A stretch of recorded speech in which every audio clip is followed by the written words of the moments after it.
And so, we settle in. You can feel your body beginning to grow heavy, in the most pleasant way. In our time together tonight, there is nothing to examine, nothing to understand, only the gentle rhythm of a story of the Sun King's court, and the dark secrets that glittered just beneath its golden surface. All right, let the shadows in your room grow long and soft. Maybe you can hear the faint sound of your own breathing, and together, let's allow the story to begin. The first thing you notice is the light. It's not the gentle, forgiving light of the sun, but a brilliant, man-made constellation of 1,000 candles. They flicker in vast chandel, is their light bouncing off gilded walls, polished marble floors, and the shimmering silks of the people who surround you. You are arriving at the Palace of Versailles. The year is 1678, and you are a very small fish in a very large, very golden pond. Your journey here was long, a rumbling carriage ride that shook the very fillings in your teeth. But that world of mud and common roads has vanished. As you step inside, a wave of sound washes over you, the murmur of 100 conversations, the swish of heavy brocade, the distant, elegant strains of a string quartet. The air is thick with the scent of beeswax, expensive perfume, and if you're being honest, the faint, cloying smell of too many people crowded into one enormous ornate space. Personal hygiene isn't quite what it will be in a few centuries, and even the most expensive French perfume can only do so much. You are here because you have to be. If you are anyone of importance in France, or aspire to be, you are here. This is the center of the universe. At the heart of it all is the King, Louis XIV, the Sun King. And everything and everyone revolves around him. You might catch a glimpse of him later, a distant figure of impossible grandeur. But for now, your focus is on something far more immediate: survival. Because this, you realize with a dawning sense of unease, is not a palace. It is a stage. And you are an actor who has been pushed into the spotlight without a script. Every person here is playing a part. The Duchess smiling warmly at a rival whose downfall she is actively plotting. The Baron paying a flowery compliment to a minister whose position he covets. Every glance, every whisper, every curtsy that is held a second too long or a second too short is a line in a play that everyone seems to know but you. This is the Gilded Cage. Historians still debate whether this was all a brilliant, calculated masterstroke by the king, a way to keep all his powerful, fractious nobles under one roof where he could watch them, or simply the grandest expression of a monumental ego. Either way, the effect is the same. The French nobility, who once waged wars from their country castles, are now here, fighting for the ultimate prize, the king's attention. A favorable glance from him can make your career. A word of displeasure can end it. And so the pressure is immense. You feel it in the way you hold your shoulders, the carefully neutral expression you arrange on your face. Your clothes, which cost a fortune and took weeks to make, suddenly feel inadequate. The jewels around your neck feel heavy. You watch a woman glide past, her dress a masterpiece of silver lace, her hair a towering sculpture of powdered curls. She looks effortless, but you see the tension in her jaw, the constant flicker of her eyes as she scans the room. She is assessing threats, looking for opportunities. Just like you, just like everyone. It's a strange and bewildering world. There is an entire encyclopedia of unwritten rules. Which chair you're allowed to sit on, and in whose presence. Who is permitted to wear a certain color. Who has the right to have both doors to their apartment opened, and who only one. It's a labyrinth of etiquette designed to remind everyone of their exact place in the hierarchy. To lose favor here is not just an embarrassment. It is to be sent away from the light, back to the provinces, back to irrelevance. As you stand near the edge of the grand ballroom, trying to look as though you belong, you understand. The glitter is a distraction. The music is a mask. This entire magnificent palace is a beautiful, intricate trap. And in a cage this beautiful, you begin to suspect people will do anything, not to be cast out. The thought is a little shiver down your spine, a cold premonition in the warm, candlelit air. How long can you play this game? Will you be willing to sacrifice to win? The music swells, a polite and orderly sound that seems to paper over the silent, frantic calculations happening in every corner of the room. You watch as a man, his face powdered a ghostly white, bows so low to a portly duke that the plumes on his hat nearly sweep the floor. The duke offers a barely perceptible nod in return and moves on. You see the man's shoulders slump, just for a second, before he straightens his spine and plasters a brittle smile back onto his face.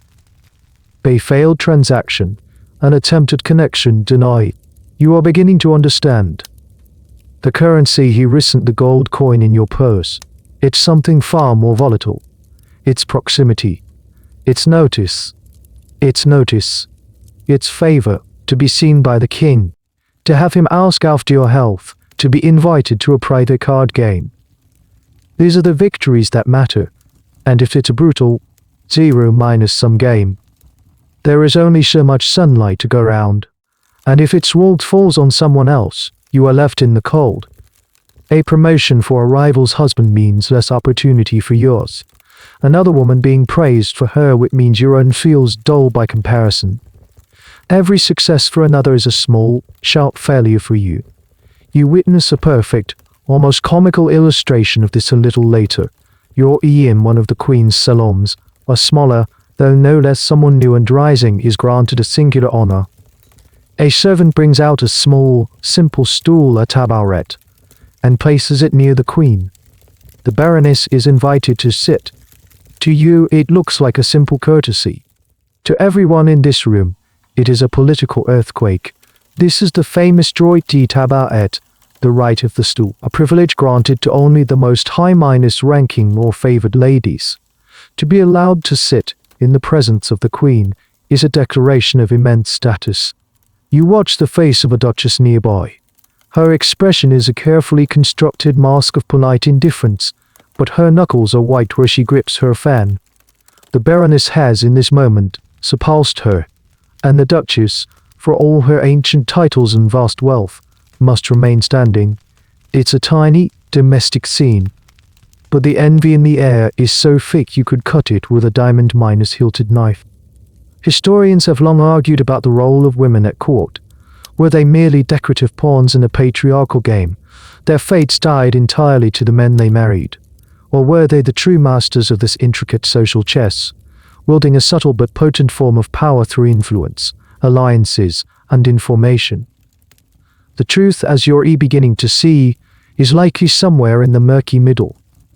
A woman couldn't command an army or pass a law, but she could whisper in the ear of a man who could. Her battlefield was the ballroom, her weapons were a well-timed rumor, a strategic friendship, a devastating social snap. And that is why the stakes feel so incredibly high. For many of these women, this is the only game they are allowed to play. Their entire family's fortune and future can rest on their ability to navigate these treacherous waters. And when you are trapped, when your options are limited, desperation begins to curdle in the background. What do you do when a younger, more beautiful rival is capturing the attention of a powerful man you need? What do you do when your husband is about to be ruined by a political enemy, and you are powerless to stop it through any official means? You begin to notice the fans. Nearly every woman has one, made of ivory, silk, or painted paper. They are not just for relief from the stuffy air. They are tools. A woman snaps her fan shut, a sharp, angry sound that cuts through the murmur of conversation. Another hides her face behind hers, her eyes darting over the top as she whispers to her companion. They are shields. They are signaling devices. They are portable privacy screens in a place where you are never ever truly alone. Behind these fans, a different kind of poison is brewed and exchanged daily. The poison of gossip, of slander, of reputation minus destroying secrets. You imagine the words being whispered in the scented air. Did you hear about his debts? They say her child doesn't resemble her husband. The minister is losing the king's favor. It is a constant, no-level warfare. But as you stand there feeling the immense, grinding pressure of it all, a new, unsettling thought takes root. What happens when this kind of poison isn't enough? What happens when a whispered rumor can't solve your problem? When the enemy is too powerful, the threat too great? The desperation you see in some of these eyes, it feels vast. It feels vast. It feels deep enough to demand a more permanent solution. You wonder where all that frustration, fear, and ambition goes when it has nowhere else to turn. The evening wears on, an endless procession of polite smiles and even politer bows. The music of the orchestra becomes a monotonous, elegant drone in the background of your thoughts. You find yourself needing air, a moment away from the crushing weight of the gilded rooms. Sipping away from the main festivities, you find a quiet balcony, one that overlooks the vast, manicured gardens. But it's not the gardens that capture your attention. It's the city beyond. From here, Versailles feels like a brightly lit island floating in a sea of darkness. The city is a sprawling, shadowy landscape pricked with a few distant, flickering lights from windows and street lamps. It looks like another world entirely. Down there, in that tangle of dark streets, there are no string quartets. There are no powdered wigs or diamond necklaces. There is only the raw, sprawling, chaotic life of nearly 500,000 people. It's a city you've only ever passed through in a closed carriage, the curtains drawn against the smells and the sights. But you've heard the stories. It's a place of muddy streets, of overflowing cemeteries, of beggars and artisans, of scholars and thieves, all crammed together in a noisy, vibrant, and dangerous mess. A city where life is cheap and fortunes can be made and lost in a single night. A place entirely separate from the meticulously ordered universe of the court. As you stare out into that darkness, you recall fragments of conversations, hushed warnings from your lady's maid, snippets of gossip you weren't supposed to overhear. They speak of a different kind of power that operates in that city, not the power of titles or royal favor, but something older, something more primal. They talk of fortune tellers who can see your future in a drop of water, of alchemists who claim to be on the verge of turning lead into gold, of midwives who know remedies for problems that doctors cannot solve. This is the world of forbidden knowledge. In the official, sunlit world of the king, there is only one God, one church, one accepted reality. But down in the shadows of the other Paris, older beliefs persist. They call it superstition, of course. The educated and the powerful scoff at such things, at least they do in public. But privately, in the quiet of their own hearts, when they are desperate, the line between enlightened reason and fearful superstition becomes surprisingly thin. You've heard of the Pont Neuf, the new bridge, which is ironically the oldest bridge in Paris. It's not just a river crossing, it's a chaotic open-air market, a social hub where charlatans and tooth-pullers and booksellers and ballad-singers all hawk their wares. It is said that if you linger there long enough, you can find anything or anyone you desire. It's a place where the respectable and the disreputable rub shoulders. A place where a noblewoman, cloaked and veiled, might slip out of her carriage to consult a so-called wise woman about a faithless husband or a worrying dream. A fascinating and slightly bizarre piece of trivia comes to mind. The city's first public lighting system, a network of lanterns, was only recently installed by the very man who will become central to our story, Police Chief Serene. Before that, Paris at night was almost completely dark. This darkness wasn't just an inconvenience. It was a character in the city's story. It was a cloak. It was a cloak. It allowed for secrets. It was a space where the rules of the day didn't apply. Historians often mark this installation of streethood as a turning point, the beginning of the Enlightenment, quite literally casting out the shadows. But in 1678, those shadows are still very long and very deep. You look back into the ballroom. In there, power is a rigid, visible hierarchy. It's about who has the right to sit on a certain type of chair. But out there, in the dark city, power is fluid, invisible, and personal. It's the power of a secret potion, the power of a well-samed curse, the power of knowing something no one else does. It's the power that you seek when the official channels have failed you. And that's the truly unsettling thought. The two worlds, the glittering island of Versailles and the dark sea of Paris, are not as separate as they seem. There must be a bridge between them. Not a bridge of stone like the Pont Neuf, but a hidden bridge of secrets and beads. A bridge crossed by desperate people in the dead of night. You realize that for some of the smiling, dancing people in that ballroom, the real solutions to their problems don't lie within these gilded walls. In the darkness, In a place where a person with the right knowledge and the wrong morals can offer a service for a price. A place where magic, it is whispered, is just another tool in the great grasping game of power. A few weeks pass. The relentless, exhausting pageant of court life grinds on. You've learned to smile when you're bored, to laugh at the jokes of powerful men, that you see so many times a day your knees ache. The initial awe you felt has been replaced by a quiet, gnawing anxiety. You've seen a young courtier, once favored, now utterly ignored after a single clumsy misstep. You've seen a lady minus waiting suddenly dismissed, sent back to a convent in the countryside for a rumored indiscretion. The gilded cage has begun to feel smaller, the bars harder. It's during a particularly dull afternoon reception that you overhear a name, spoken in a hushed, almost conspiratorial tone by two women standing behind a large potted plant. They think they are being discreet, but sound carries in these marble halls. The name is Françoise-Athénaïs. They speak of her as one might speak of an exceptionally skilled dressmaker or a brilliant physician, someone who provides a unique and valuable service. But the services they're discussing are: one woman complains that her husband's attentions have been wandering. The other reassures her, saying, "A visit to Françoise will set it right. She has a way with these things." The name sticks in your mind. It's not an aristocratic name. It's not an aristocratic name. It sounds common of the city. A few days later, driven by a curiosity that feels both foolish and dangerous, you make a discreet inquiry. You ask your most trusted lady's maid. A girl's eyes widen, and she makes a small sign against evil before answering. "Oh yes, everyone in Paris knows of Catherine Voisin. She's a divine race, say, a fortune stellar. A very popular one. She lives on the Rue Beauregard, near the city center." But the maid adds, lowering her voice, "People say she does much more than just read poems. She's a wise woman. She helps people with troubles." The idea takes hold.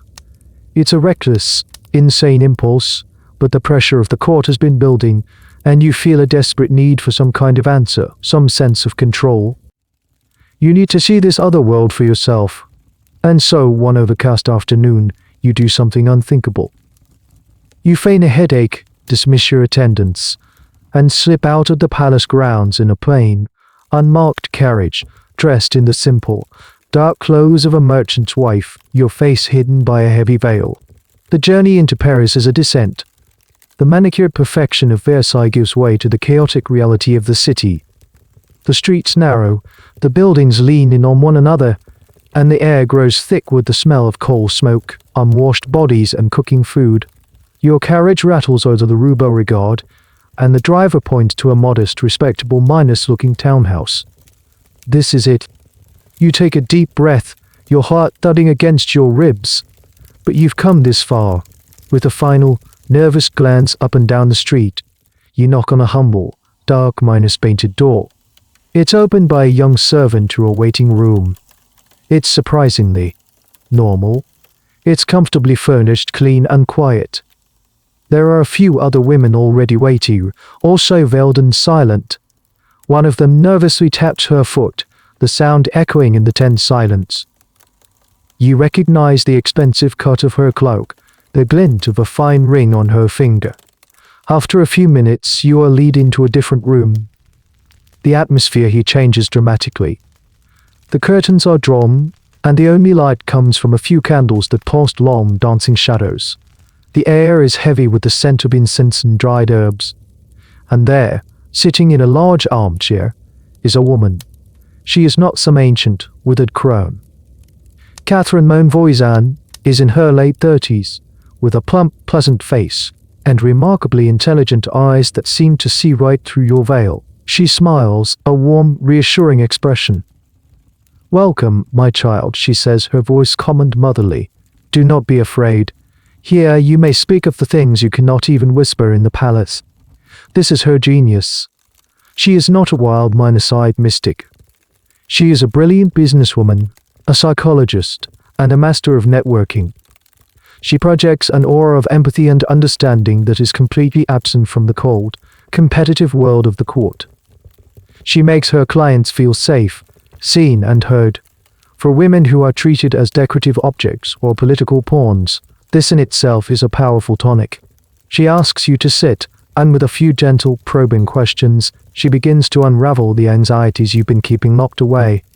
She doesn't read your palm or gaze into a crystal ball, not at first. She simply listens. She listens to your fears about arrival, your worries about your husband's career, your feeling of powerlessness. And as you speak, you feel a dangerous sense of relief. You are finally telling the truth to someone. Historians still puzzle over Françoise-Athénaïs. Was she a cynical charlatan who expertly exploited the anxieties of the rich? Or did she genuinely believe in her own occult powers? The most likely answer is that she was a complex mixture of both. She was certainly an opportunist, but she also provided a service that was in desperately high demand, a sympathetic ear and the promise of a solution. She had built an empire on the quiet desperation of the French aristocracy. And as you sit there in the candlelight, you realize you have just stepped into the office of the most powerful woman in Paris. Her power just happens to be entirely illegal, having listened to your carefully edited, hypothetical problems, Françoise and nods with a gentle, knowing sympathy. She makes you feel as though your anxieties are the most reasonable in the world. The heart is a difficult country, she says, her voice a soothing murmur. And sometimes it needs a nap. She rises from her chair and moves towards a large, dark wooden cabinet that covers most of one wall. As she opens it, you see that it's filled not with dusty spellbooks, but with countless small drawers, each labeled with neat, spittery handwriting. It looks like an apothecary's chest. For every ailment of the body, she explains, her back to you, there is an herb or a mineral. The same is true for ailments of the spirit. She pulls out a small, silk-wrapped packet. For the card table, she says, turning back to you with a slight smile. A pinch of this powder on the fingertips before you play. It will not make the cards fall in your favor. That would be crude magic. But it will clarify your thoughts. Help you see the path to victory. She places it on the table. It looks utterly harmless. Then she retrieves a small, sealed vial containing a pale pink liquid. And this, she says, her voice dropping a little, becoming more intimate, is for matters of affection. A few drops in a glass of wine. It will not create love from nothing, of course. But if there is a cooling ember of affection, this will help it glow warmly once more. This is how it begins. This is the harmless side of her business, the entry-level products for the anxious aristocrat. Love potions, luck charms, powders to make you witty in conversation, ointments to enhance your beauty. It's a catalogue of solutions for the everyday anxieties of court life. It all seems so innocent, more like a folk remedy than dark magic. Historians often refer to this part of her trade as superstitious cosmetics. It catered directly to the vanity and insecurity that Versailles bred so efficiently. You look at the items on the table. Are they real? Does the powder actually work, or is it just chalk dust? Does the potion contain some secret ingredient, or is it just sugar water? In a way, it doesn't matter. The power lies in the belief. If you believe the powder on your fingers will make you lucky, you might play with more confidence, make bolder bets, and actually win. The effect is real regardless of the cause. This is the grey area where folk medicine, superstition, and what we would now call the placebo effect all overlap. But there's a subtle and insidious process at play. By purchasing one of these harmless items, a client crosses a line. They have admitted to themselves and to Françoise-Athénaïs that they are willing to step outside the bounds of convention and religion to get what they want. They have entered into a secret transaction. They have bought a little piece of the forbidden world. And once you've crossed that line once, it becomes much, much easier to cross it again. Françoise-Athénaïs is a master of this gradual escalation. Perhaps the love potion works for a while, but then its effects seem to fade. You return to her, more anxious than before. Ah, she might say with a sigh. The embers, it seems, were cooler than we thought. We may need something a little more persuasive. The next potion might be slightly stronger, the instructions a little more specific, the price a little higher. You notice something else in the room. Tucked away in a corner is a small furnace and a collection of glass beakers and retorts, the classic tools of an alchemist. She sees you looking. My husband is a student of the great secrets, she says casually. He seeks the stone that perfects all metals. Alchemy, the quest to turn base metals into gold, was a strange, semi-respectable field at the time. It was officially condemned by the church, but many wealthy patrons, including some nobles, secretly funded alchemists, hoping to cash in on the discovery of a lifetime. The academic debate on whether alchemy in this period was a genuine, if misguided, scientific precursor or simply a complex form of fraud is still very active. But here in this room, you suspect the alchemy isn't about gold. It's about chemistry. It's about distillation, powders, and tinctures. It's about knowing what happens when you mix one substance with another. It is a laboratory disguised as a mystic's workshop. As you prepare to leave, paying a handsome sum for a small, innocuous looking packet of luck powder that you don't even intend to use, Lavoisier places a gentle hand on your arm. Her intelligent eyes meet yours. Remember, my child, she says softly. There are solutions for every problem. Some are gentle whispers, some are louder shouts. It all depends on how badly one needs to be heard. It's a chilling statement, veiled and polite, but the meaning is clear. It's an advertisement for a different class of product entirely. Walking back to your carriage, the mundane sounds of the city seem to fade away. You feel as though you've just pulled back a curtain and seen the hidden machinery that makes the world of the court turn. It's not powered by elegance and wit. It's powered by elegance and wit. It's powered by fear and women like Lavoisier, who have turned those raw emotions into a thriving and very dangerous business. Back within the suffocating elegance of Versailles, the memory of Lavoisier's candle-lit room. You try to push it from your mind, to dismiss it as a foolish, temporary lapse in judgment. You immerse yourself in the daily rituals of the court, the morning dressing ceremony, the public dinners, the endless card games. You tell yourself that the world of fortune minus terrors and their mysterious powders is a silly distraction, a sideshow for the desperate and the gullible. But then a story begins to circulate. It's a ghost story whispered in the corridors after dark, a chilling tale that has nothing to do with ancient phantoms and everything to do with the very real horrors of the modern world. The name on everyone's lips is the Marquise de Brinvilliers. The events of her life and spectacular downfall had concluded just a couple of years prior, but the shockwaves as gossip, but as a cautionary tale, a terrifying example of what could be hiding behind the most respectable of faces. As you listen to the story pieced together from fragments of conversation, it feels unavingwom close. Marie-Madeleine de Brinvilliers was not some back-alley criminal.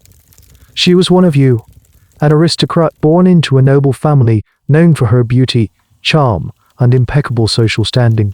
She moved in these same circles, perhaps even stood in this very room. She was small, delicate, and considered to be a woman of great sensitivity. Her story, as it's told, began as a common, sordid courtly drama. She was married to a man she didn't love, the Marquis de Brinvilliers, and took a lover, a handsome cavalry officer named Gaudin de Saint-Croix. This was hardly unusual at court. Such arrangements were practically a social institution. The problem was her father. He was a powerful and stern man, a civil lieutenant of Paris, and he thoroughly disapproved of the affair. He used his influence to have Saint-Croix arrested and thrown into the Bastille. It was meant to be a simple solution. A powerful father putting a stop to his daughter's indiscretion. But it was in that grim fortress, the story goes, that Saint-Croix shared a cell with an infamous Italian poisoner named Exali. Historians still debate the existence of Exali, with some claiming he was a master poisoner and others arguing he was a minor figure whose legend grew in the telling. Whatever the truth, Saint-Croix did not leave the Bastille with a reformed character and terrible education. When he was released, he reconnected with his lover, the Marquise. But now their reunion was colored by a thirst for revenge against her father, who had tried to separate them. Saint-Croix, using the knowledge he had supposedly acquired, began to teach the Marquise the art of poison. Not the clumsy, obvious poisons of old, but subtle, sophisticated compounds that mimic the symptoms of natural diseases leaving doctors baffled. The primary substance they used was aquatophen, a famously slow-acting and hard-to-detect poison said to have been perfected by an Italian poisoner of the same name. It was essentially a solution of arsenic, lead, and belladonna. The story now takes a truly ghoulish turn. To perfect her technique, the Marquise needed to practice. She began to visit the sick in the city's hospitals, bringing them food and broth as an act of charity. You can picture it, a beautiful, well-dressed noblewoman, a vision of piety and kindness, moving among the beds of the poor and wretched. But the food she served was laced with her experimental poisons. She would watch, with a kind of cold, scientific detachment, as her victims sickened and perished, taking careful note of the dosage, the timing, and the symptoms. It was her private laboratory. You feel a cold dread creep over you. The polite, smiling woman you exchanged pleasantries with this morning. The distinguished duke you played cards with last night. What secrets were they hiding? The story of the Marquise de Brinvilliers shatters the illusion of safety. It proves that the most monstrous intentions can hide behind the most civilized facade. The poison isn't just in some distant, shadowy part of Paris. It has already been inside these walls. It has worn silk and diamonds. It has perfected the art of the bain de courtesy. The ghost haunting Versailles is not some ancient spirit. It is the ghost of the Marquise de Brinvilliers, a reminder that the person standing next to you, the person smiling at you over a glass of wine, might be contemplating your end. The charming exterior of your world has cracked, and for the first time, you can see the terrifying darkness that lies just beneath. The story of the Marquise de Brinvilliers doesn't end with her horrifying experiments in the hospitals. The whispers in the palace corridors follow her home, painting an even more disturbing picture of domestic life. After practicing on the poor, she turned her newfound skills on her own family. Her target was on her own family. The man who had imprisoned her lover, with Saint Croix providing the toxins, she began to administer small, steady doses of poison to him over a period of months. You can imagine the scene. A devoted daughter, personally serving him his soup, fussing over his comfort, all while secretly, methodically, ending his life. His health slowly declined. The doctors were called, but they were mystified. They diagnosed him with gout and other natural ailments of old age. When he finally passed away, no one suspected a thing. He was buried with all the honors due to his station, his loving daughter weeping gracefully at his funeral. She had committed the perfect crime. But it didn't stop there. Greed now mixed with revenge, with her father gone. The family inheritance was to be split between her and her two brothers. Suddenly they too became obstacles. Using the same patient, insidious methods, she began to poison them. She would arrange to dine with one brother, slipping the substance into his wine. The other, she poisoned during a stay at his country estate. Again, their deaths were slow, agonizing, and attributed to natural causes. The specific type of poison they used became chillingly known as powder de succession, inheritance powder. The name itself tells you everything you need to know about how common this sort of ambition was. It became the stuff of dark jokes and nervous glances whenever a wealthy old relative fell unexpectedly ill.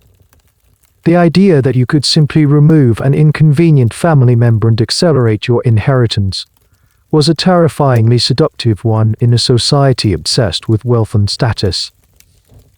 The Marquise's reign of terror, however, came to an end not through brilliant detective work, but through sheer dumb luck. Her lover and conspirator, Saint Croix, was working in his laboratory one day. One popular version of the story claims he was wearing a glass mask to protect himself from the toxic fumes, a common precaution for alchemists.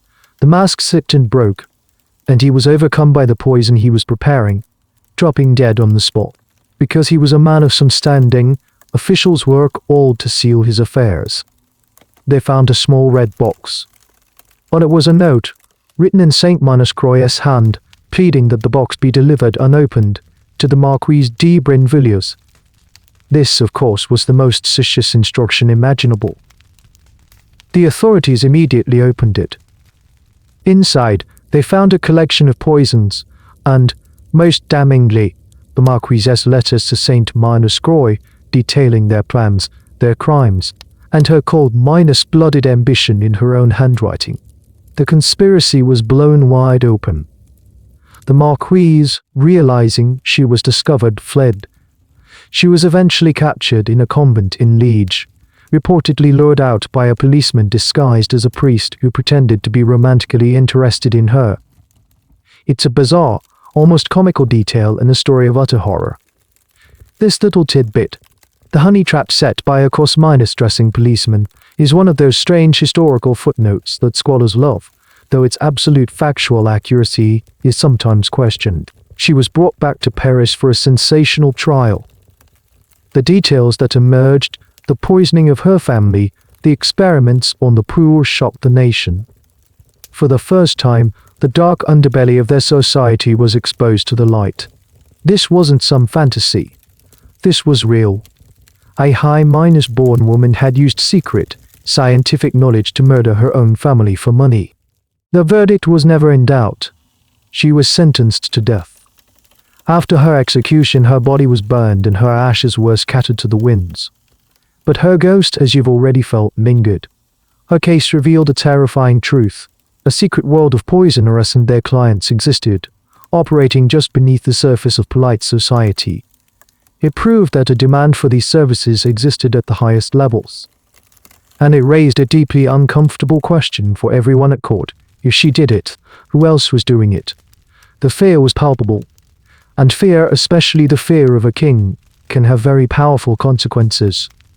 The scandal of the Marquise de Brinvilliers does more than just provide a ghoulish topic for court gossip. It lands squarely on the desk of the one man whose opinion matters more than any other, King Louis XVI. You can almost picture the scene, the king in his private study at Versailles, reading the reports of the trial.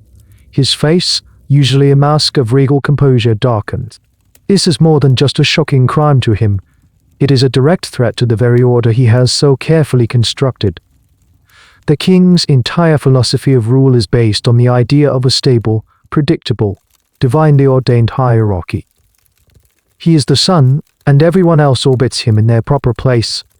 Nobles are supposed to settle their disputes through sanctioned channels, petitions, lawsuits, or, in the old days, duels. They are not supposed to be secretly murdering each other with arsenic purchased from some back-alley chemist. Poison is a uniquely terrifying weapon in this context. It's invisible. It's cowardly.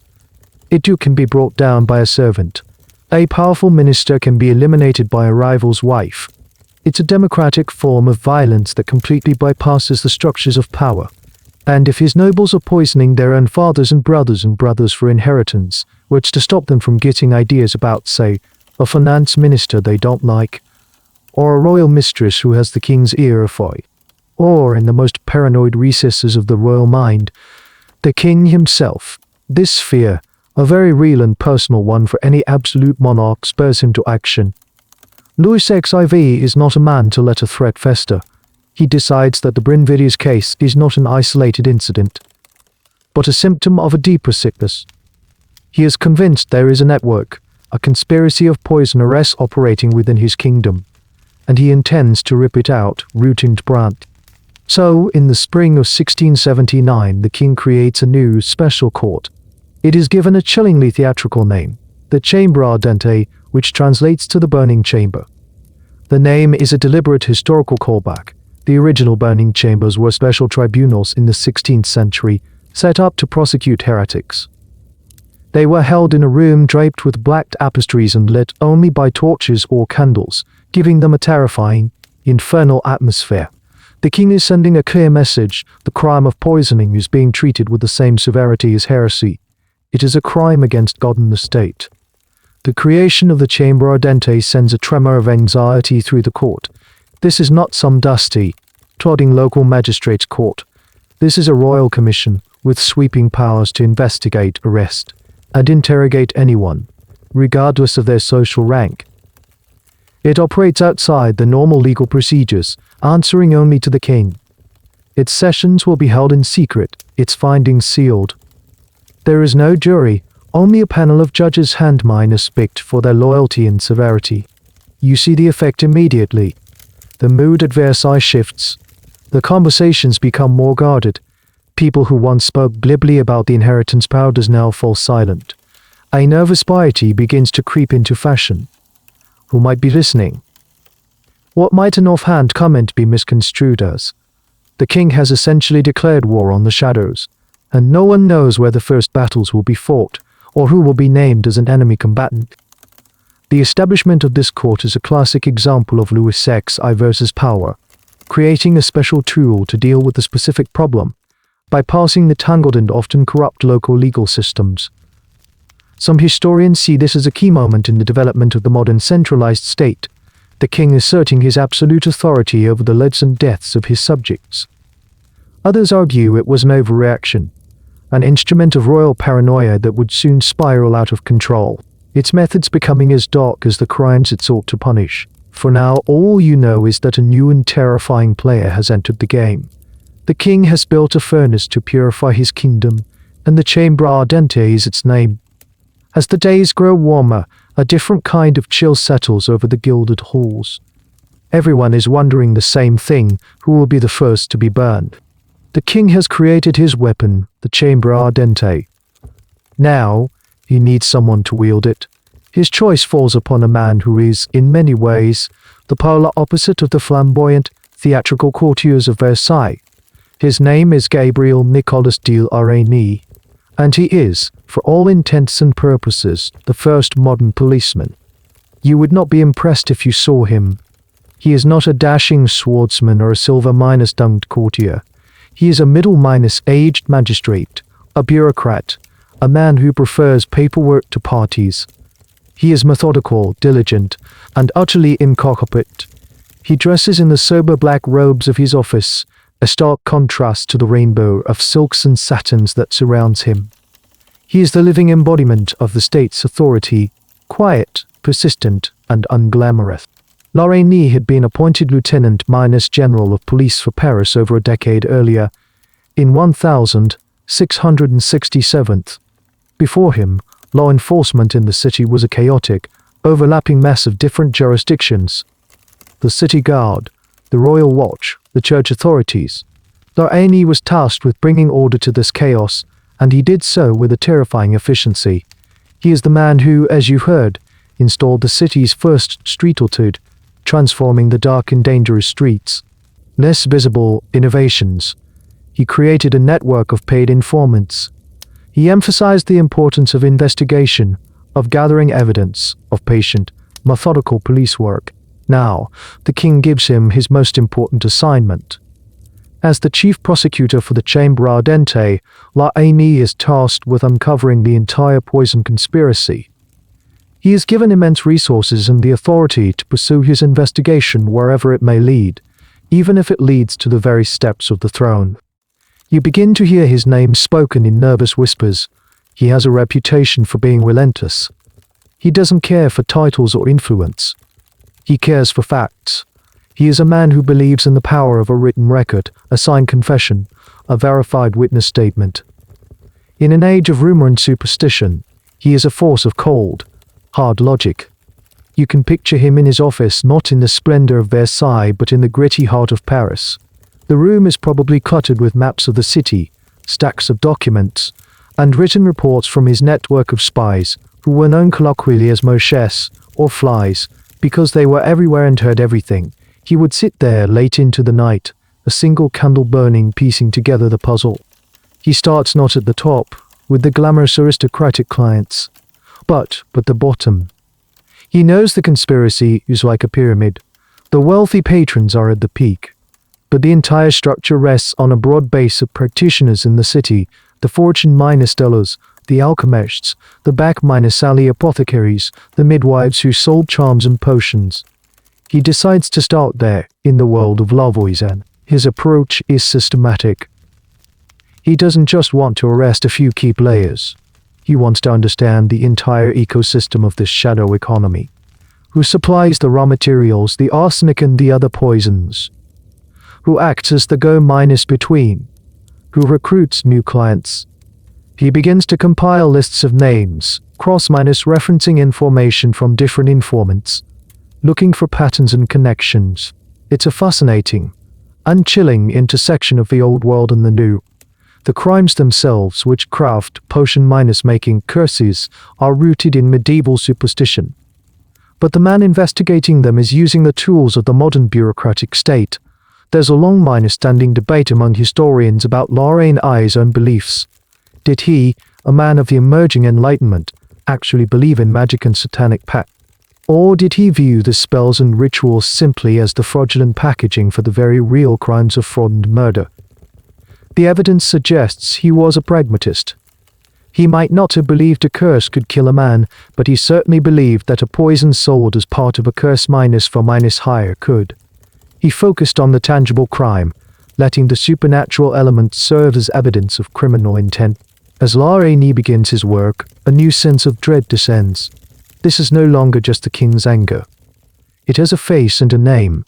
It is the quiet, methodical determination of a man in a black robe, sitting in an office in Paris, drawing connections on a map. He is a spider, patiently spinning a web, and the gilded butterflies of Versailles are beginning to realize, with a dawning horror, that they might be about to fly right into it.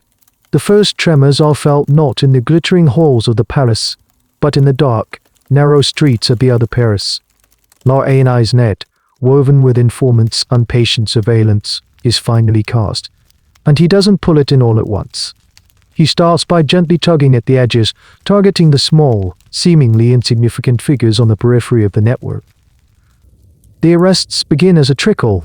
A midwife named Marie Boss is taken into custody. She's a well-known figure in her neighborhood, a woman who provides services that the church and the medical establishment forbid. She delivers babies, yes, but she is also an abortionist and, it is whispered, a seller of poisons. Her arrest barely makes a ripple at court. Who cares about some old midwife from the slum? But her arrest is a strategic move. Lorraine knows that people like Marie Boss are the low-level retailers of the poison raid. They deal with a wide range of clients, from servant girls to the wives of minor merchants. They are also, he correctly assumes, more likely to talk. They don't have the powerful connections or the ingrained sense of aristocratic pride that might keep a nobler suspect silent.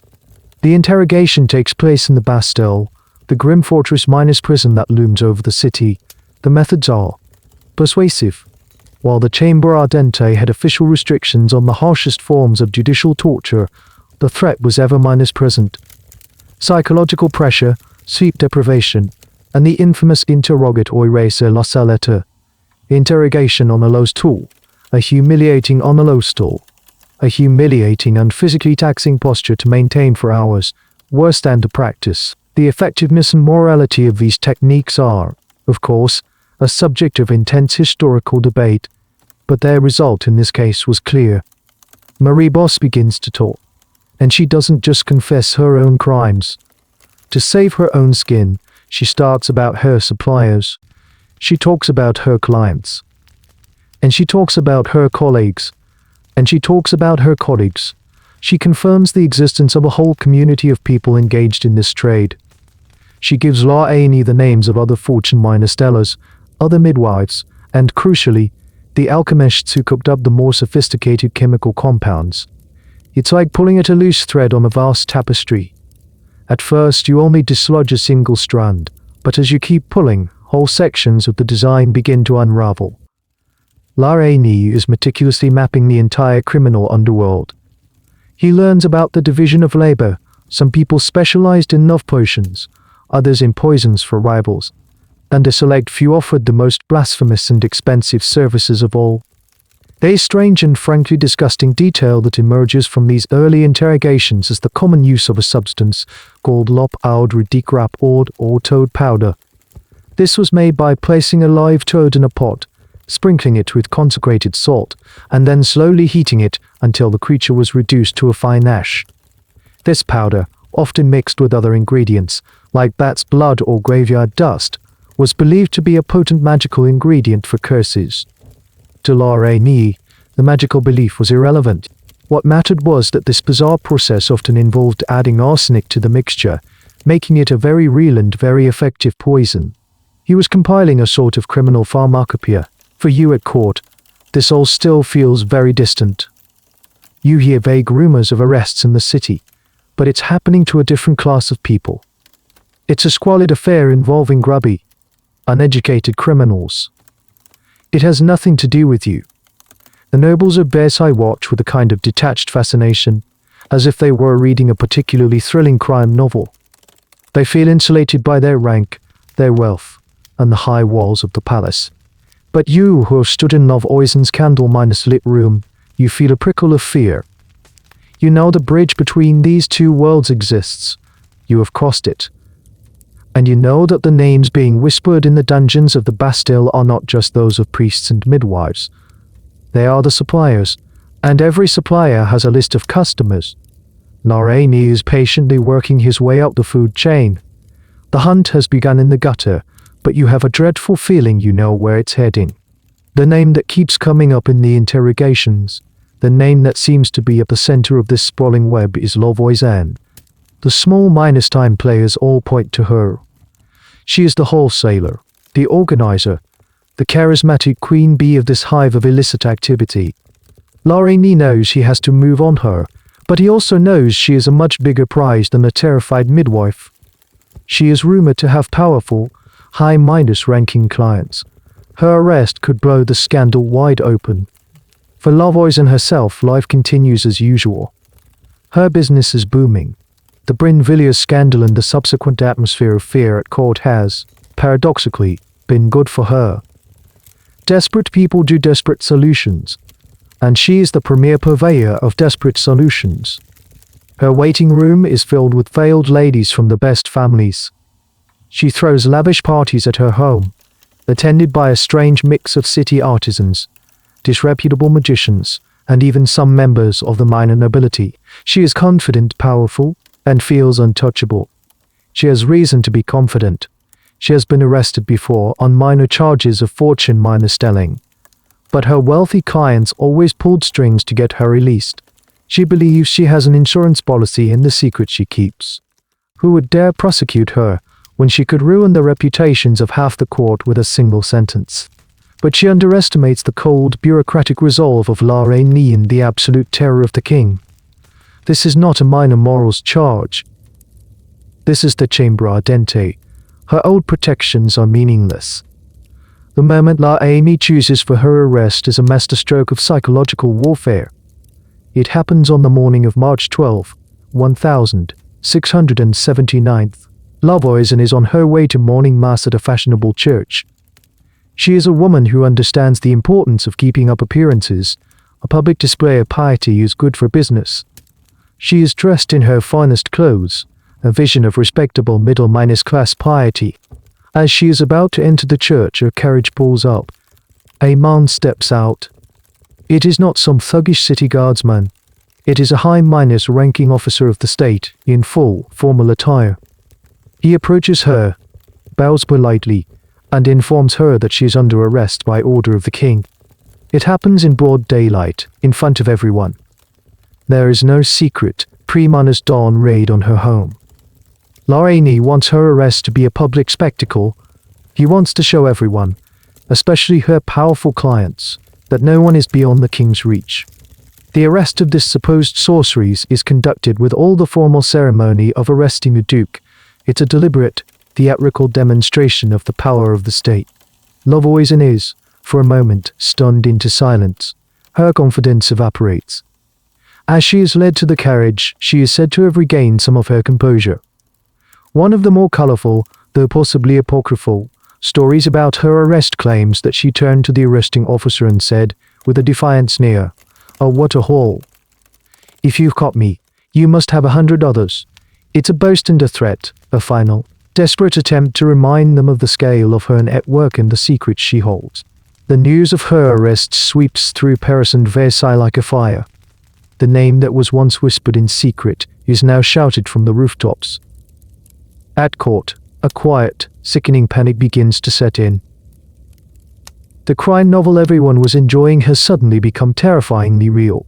The central character has been captured, and everyone who has ever knocked on that humble door on the Rue Beauregard, everyone who has ever purchased a luck potion or a luck powder, is now asking themselves the same question. Did she keep records? A strange and telling detail about Lavoisine is her sheer wealth. When La Rainey's men search her house, they find a treasure trove. Not to find the furniture, they also find a furnace in the garden, with fragments of human bone inside. Whether these were from some dark ritual or, more prosaic ally, the remains of infants from her illegal abortion practice, is a subject of grim speculation among historians. But the main discovery is the evidence of her vast income. She had become incredibly rich by monetizing the secret fears of the elite. The queen of the shadow world is now in chains. She is taken to the fortress of Vincennes, not the Bastille, a sign of her importance as a state prisoner. The interrogation is about to begin. And with it, the real story. The comfortable distance between the squalid crimes of the city and the elegant lives of the court is about to vanish completely. The stone walls of the Château de Vincennes are cold and damp, a stark contrast to the comfortable, incense-scented rooms Lavoisine is used to. Here there are no silk cushions, no veiled client seeking her counsel. There are only stone, iron, and the relentless, patient questions of Nicolas de la Reynie. The interrogation of Catherine Montvoisin is not a single dramatic event. It is a slow, grinding process that stretches over weeks and months. La Reynie is in no hurry. He knows that his prisoner is a strong, intelligent woman, accustomed to being in control. He needs to break down her defenses piece by piece. At first, she is defiant. She admits to being a fortune minestellar, a divine Versailles. Of course, half of Paris knew that. She even admits to selling a few harmless love charms. Folk remedies, she calls them, trifles for lovesick girls. She positions herself as a simple craftswoman, providing a harmless service to the gullible. She denies everything else. The poisons, the dark rituals, the conspiracies, all of it is slander, the lies of her jealous competitors. She tries to use the same charm and persuasive confidence that worked so well on her clients. But La Reynie is immune to her charm. He doesn't argue with her. He simply presents her with the evidence he has been patiently gathering. He brings in other prisoners to confront her. The midwife Marie Boss, the alchemist Vanny N.S. One by one, her former associates and employees, broken by their own interrogations, stand before her and confirm her role as the leader of the network. They tell the judges about the poisons she commissioned, the code words she used, the vast sums of money she handled. You can imagine the scene in the interrogation chamber, a dark room lit by a few flickering torches. Lavoisine, seated on the humiliating low stool, her fine clothes now soiled, her confident expression beginning to crumble. Across from her, La Reynie, a calm, implacable figure in black, holding a sheaf of papers. He never raises his voice. He just asks questions, refers to his notes, and slowly, methodically, demolishes her lies. The psychological pressure is immense. And then there's the threat of torture. While its use was officially regulated, the question prepara to ire was a very real tool in the chambre ardentes arsenal.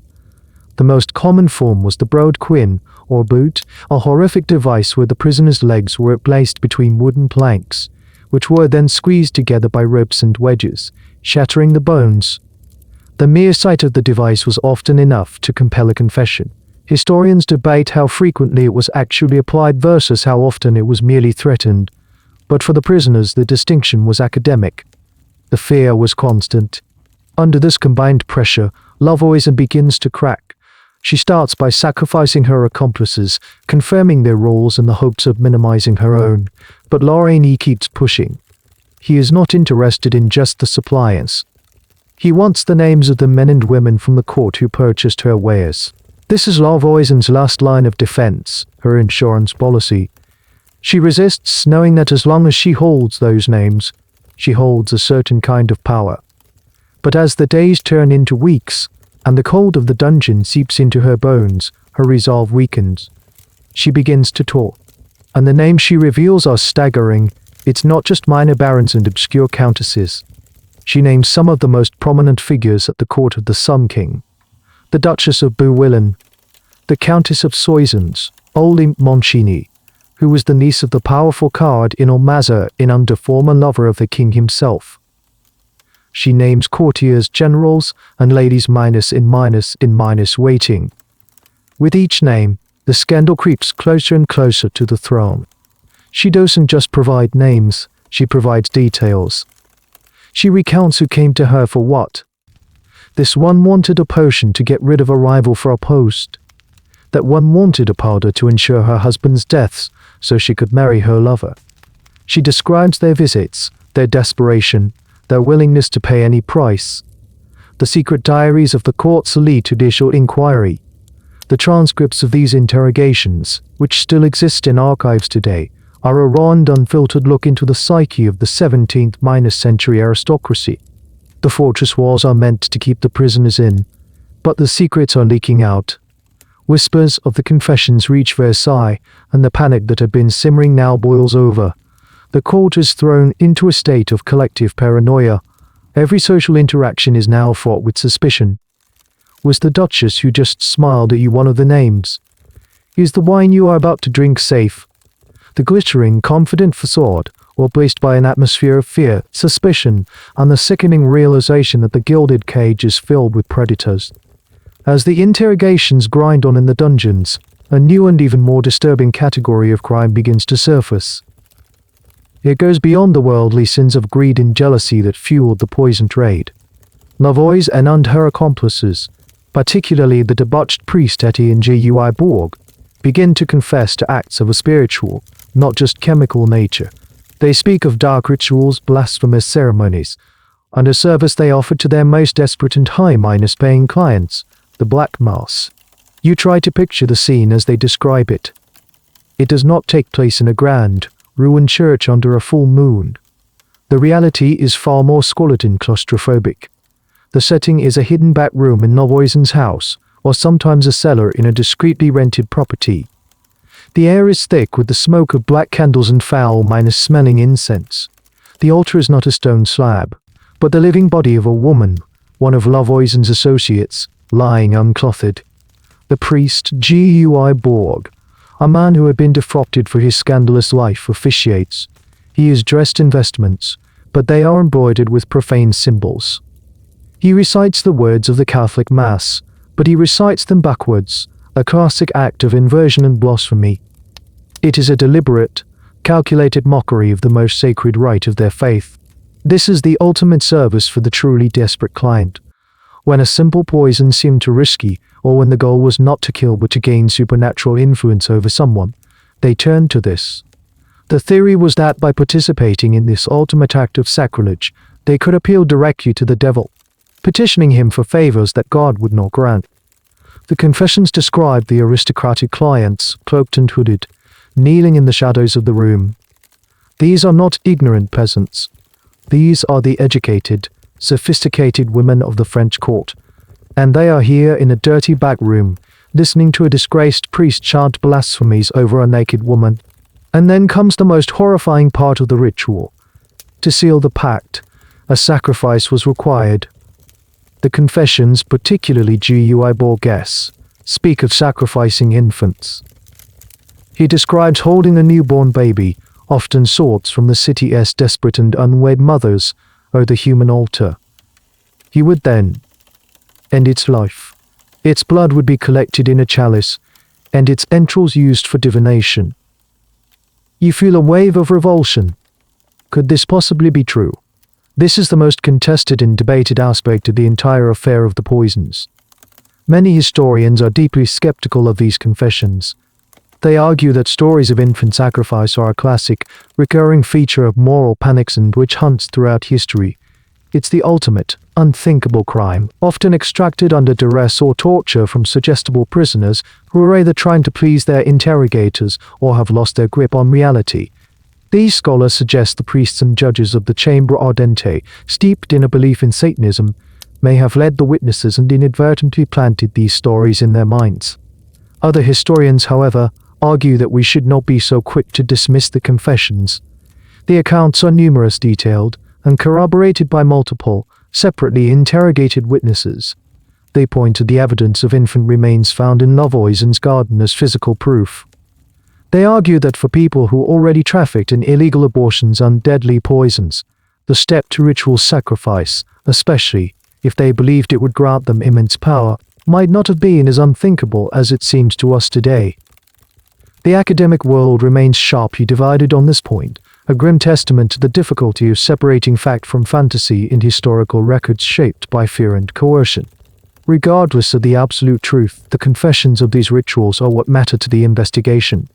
Lorraine and the judges of the Chamber Ardente take them as fact. The news, when it leaks out, sends a shockwave of absolute horror through the kingdom. This is no longer just a murder minus for minus hiring. This is a satanic conspiracy reaching into the highest levels of the nobility. It is a spiritual cancer that threatens to rot the kingdom from within. The Black Mass becomes the symbol of the affair's ultimate depravity.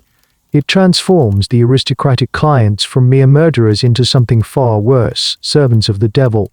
And it raises the stakes of the investigation to an apocalyptic level. This is now a battle for the very soul of France. The judges of the Chamber Ardente have a list. It is a secret, terrifying document compiled from the relentless interrogations of Lavoisier and her network. It is a list of their aristocratic clients, a who's who of the Sun King's court. As they work their way down the list, one name begins to surface with alarming frequency. It is a name so powerful, so intimately connected to the king himself, that at first the interrogators can barely bring themselves to speak it aloud. The name is Athénaïs de Montespan, the Marquise de Montespan, the king's official mistress, the maîtresse minus n minus titre. To you at court, Madame de Montespan is a figure of almost royal power. She is breathtakingly beautiful, famously witty and imperious. She is the undisputed queen of Versailles in all but name. She has borne the king 7 children, who have been legitimized and given noble titles. Her apartments in the palace are as lavish as the queen's. Her influence over the king is immense. To be her friend is to have a direct line to the sun. To be her enemy is to be cast into the darkest, coldest exile. At this moment, the most powerful woman in France. And now, the prisoners in the dungeons of Vincennes are claiming she was one of Lavoisier's best customers. The allegations are detailed and devastating. They are pieced together from the testimony of Lavoisier herself, from Herd Auto Marguerite, and from the priest Gui Borg. The story they tell is one of consuming ambition and terrifying spiritual desperation. According to them, Athénaïs first came to Lavoisier years ago when she was just woman at court, vying for the king's attention. She wanted a potion. Not to harm anyone, but a love charm, something to make the king notice her. Lavoisier provided her with powders, supposedly containing potent aphrodisiacs, like Spanish fly and dried mole's blood. Athénaïs would secretly administer these to the king, mixing them into his food and wine. And it worked. Or at least, she became the king's mistress, which to her was proof that the magic worked. But the king's affections were notoriously fickle. He had a wandering eye. To maintain her position against a constant stream of younger, new arrivals, Athénaïs allegedly returned to Lavoisier again and again, seeking stronger and stronger solutions. The confessions become darker. When love potions weren't enough, she supposedly turned to more sinister magic. Lavoisier's daughter testified that she personally delivered potions to Madame de Montespan at Versailles, powders intended not just to secure the king's love, but to render him compliant in matters of state, to make him suggestible to her political desires. Some of these potions were said to be laced with actual poisons, though perhaps in non-minus lethal doses. And then comes the most explosive allegation of all. The priest, Gui Borg, confesses that Madame de Montespan herself participated in multiple black masses. He describes her, the king's magnificent mistress, lying as the human altar in that squalid back room. He claims that infants were sacrificed over her body, their blood used to create the most powerful potions of all, designed to ensnare the king's soul forever and to bring about the death or disgrace of her rivals, including the queen herself. The entire court holds its breath. This is no longer a scandal. It is a constitutional crisis. It is high treason, wrapped in the most profound blasphemy imaginable. The mother of the king's children, the unofficial queen of his court, is being accused of being a Satanist and of repeatedly attempting to bewitch and poison the monarch of France. The credibility of these accusations is and remains One of the greatest unsolved mysteries of French history. Was Madame de Montespan a truly diabolical figure? Or was she the victim of a colossal, venomous smear campaign? The arguments are fierce on both sides. Those who believe in her guilt point to the corroborating testimony from multiple sources and her known ambition and superstitious nature. They argue that in a world where she felt her power slipping, she was desperate enough to do anything. Those who defend her argue that the prisoners, especially Lavoisin, were naming the biggest name they could think of in a desperate attempt to save themselves, believing the king would never dare to prosecute his own mother and would have to shut down the whole investigation to protect her. They point out that all the evidence is hearsay, extracted under duress, with no physical proof or impartial witnesses. Athénaïs was a woman who had made many powerful enemies. What better way to destroy her than to link her to this vile conspiracy? La Reine is now in an impossible position. He has followed the thread, and it has led him directly to the king's own bedchamber. He has a stack of sworn testimonies that accuse the most powerful woman in the kingdom of the most heinous crimes imaginable. The question that hangs in the air, thick and suffocating, is what on earth does he do now? And more importantly, what will the king do? The reports from the Chambre Ardente, filled with their unthinkable accusations, now land on the king's desk. You must imagine him reading these pages, perhaps late at night, alone in his grand study at Versailles.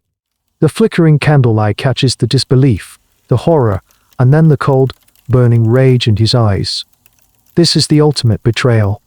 The woman he has loved, the mother of his children, is accused of consorting with witches and devils, of feeding him contaminated food, of performing unspeakable rites to control him. Everything Louis XVI has built is founded on control.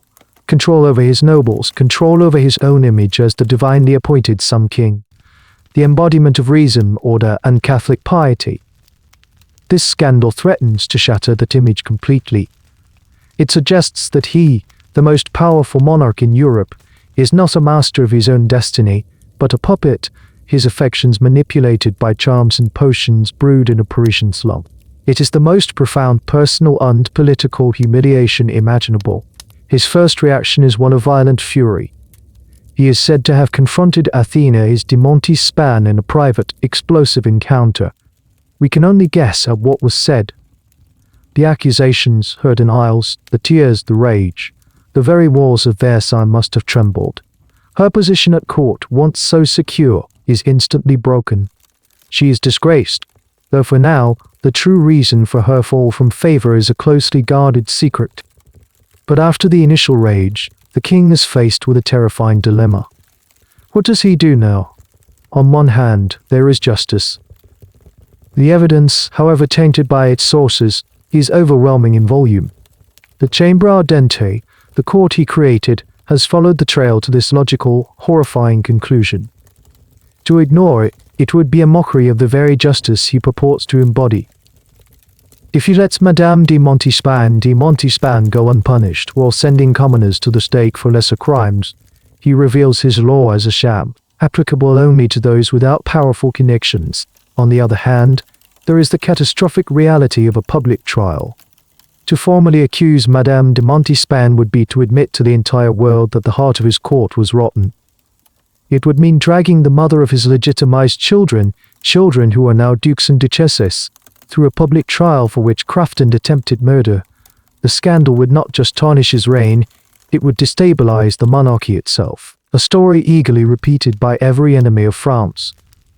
How could the Sun King come and respect if the world believed his mistress had sacrificed babies on her naked body to control him? He is trapped. If he pursues justice, he destroys his own legacy and potentially his family. If he chooses to protect his legacy, he sacrifices justice. It's a choice between two impossibilities. The very foundations of his personal life and his political life are in direct conflict. This is a moment that reveals the true nature of absolute monarchy. The king is the state, and the state is the king. His personal dramas are matters of state security. His family scandals are constitutional crises. There's a particular, almost strange detail from this time. The king had a well-known aversion to poison, born from the political turmoil of his youth.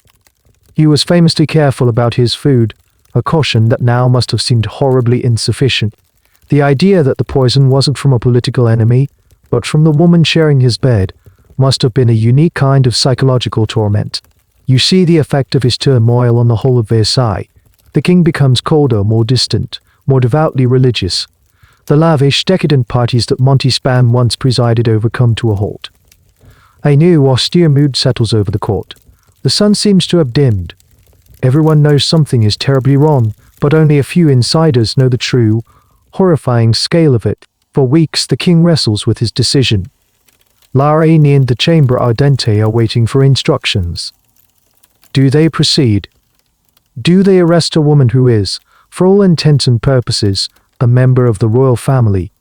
The entire investigation, which began in the dark alleys of Paris, has now ground to a halt, awaiting the judgment of one man. What he decides next will not only determine the fate of his former lover, but the final, official narrative of the entire of the poisons. The choice he makes is not one of justice but of damage control. The king makes his choice. It is a choice born not of law, but of absolute power and ruthless pragmatism. He will not allow the scandal to consume his family and his reign. He will contain it. He will bury it. He decides to personally intervene and bring the investigation, at least the part of it that touches the aristocracy, to a screeching halt. His first move is to take direct control of the evidence. He issues a secret order. All the documents from the Chamber Ardente's investigation, the interrogation transcripts, the witness statements, the lists of names, are to be brought to him personally. You can imagine the scene, carts laden with papers, filled with the darkest secrets of his kingdom, trundling from Paris to Versailles under heavy guard. He then, with his most trusted minister, Louvois, allegedly spends several nights going through the files. This is the king's black cabinet, not a formal institution, but an ad minus hoc, top minus secret operation of royal censorship. They are the sole arbiters of what will be preserved and what will be erased from history. In his grand study, the same room where he once read the reports with such horror, the king now becomes an editor. With his own hand, he consigns the most dangerous evidence to the flames. The transcripts that mention Madame de Montespan too explicitly, the testimonies that detail the black masses she allegedly attended, the accusations that get too close to the throne, all are thrown into the great fireplace and turned to ash. It is a desperate, frantic act of historical cleansing. He is not just destroying evidence, he is trying to destroy the truth itself, to write the most humiliating chapter of his life. This act of royal censorship is a point of immense frustration for historians. We know that these documents were destroyed, but we will never know exactly what they said. How strong was the evidence against Montespan really? Were there other, even bigger names that were erased? The king's fire has left a permanent black hole in the historical record, creating the very mysteries that scholars continue to debate to this day. We are left to reconstruct the story from the documents that survived, the ones the king deemed safe enough to exist. While he is burning the past, he is also silencing the future. He issues a royal edict, a direct command to the judges of the Chamber Ardente. They are to cease all investigations into the high-ranking members of the court. The questioning must stop. No new aristocratic names are to be pursued. The invisible line that La Reine was not supposed to cross has been drawn, retroactively right at the feet of Madame de Montespan. The effect is immediate. The Chamber Ardente, which had been a terrifying instrument of justice, is suddenly neutered. The judges understand the message perfectly. The hunt is over. The rest of the affair will be a carefully managed piece of political theater, designed to punish the low-level players and create the illusion of a resolution, while the biggest secrets are locked away forever. What about the people who know too much? The prisoners, like Courtesans' daughter and the priest Gui Borg, whose testimony was so damning. They cannot be released, for they would surely talk. But they cannot be publicly tried, because their testimony would expose the very secrets the king is trying to bury. So the king employs another to love absolute power. He decides they will simply disappear. They will be declared guilty by royal decree, without a trial, and sentenced to life in prison, with strict orders that they are never to speak to anyone of their past crimes. They are to become living ghosts, their voices silenced for good. It is a chillingly effective strategy. In a few decisive moves, the king has cauterized the wound. He has stopped the bleeding. He has sacrificed justice for stability, truth for the sake of the crown. The great poison investigation is not over, but its soul has been ripped out. From this point on, it will be a carefully staged managed performance, and the king himself is the director. With the scandal successfully contained in the most dangerous evidence reduced to ashes, the king needs a public conclusion. He needs a villain for the story, a single, monstrous figure upon whom all the sins of the affair can be heaped. The perfect candidate is already in chains, Françoise-Athénaïs. She is the sorceress, the poisoner, the corrupter of the nobility. By making her the sole focus of public condemnation, the court can position her aristocratic clients, not as willing participants, but as her foolish, misguided victims. Her trial is a carefully managed spectacle. The most explosive testimonies, particularly those involving Madame de Montespan, are suppressed. The prosecution focuses on the charges that are both shocking and safe to publicize: fortune minus stelling, the sale of poisons to lesser figures, and sacrilege. She is accused of being a witch in all but name. The verdict is a foregone conclusion. The woman who once held the secrets of the court is now a scapegoat, and her fate is sealed. Catherine Françoise-Athénaïs is sentenced to be burned at the stake. It is a deliberately archaic and brutal punishment, chosen for its theatricality. This is not just an execution, it is a cleansing ritual, an auto minus do minus fe designed to purge the kingdom of her evil. On the 22nd of February, 1680, the final act of her life begins. You watch the procession from a safe distance, or facing the massive, jostling Parisian crowd. The city has turned out in force. It's a public holiday, a grim festival of state minus sanctioned revenge. Françoise-Athénaïs is brought from her prison. Her sentence requires her to make a public confession and amend honorable at the Cathedral of Notre Dame first. Dressed in a simple white shift, the traditional garment of the condemned, with a heavy, lighted torch in her hand, she is meant to kneel and beg forgiveness for her crimes against God and the king. But Françoise-Athénaïs, who has been broken and defiant by turns throughout her imprisonment, has one last act of rebellion in her. She refuses to cooperate. She struggles with her guards. She curses the priests who try to minister to her. It's a messy, undignified, and very human display of defiance in the face of certain death. From Notre Dame, the cart carrying her rumbles slowly towards the place de grieve, the city's main public execution square. The crowd is a sea of faces jeering, praying, or simply watching with morbid curiosity. You can see the windows and balconies of the surrounding buildings are packed with well -2 citizens who have rented the best spots to view the show. There's a persistent, though likely exaggerated, rumor that some of her former clients from the court are hidden among them, veiled and anonymous, watching the women who knew their darkest secrets be erased from the world. In the center of the square, the stake is waiting, surrounded by a massive pile of firewood.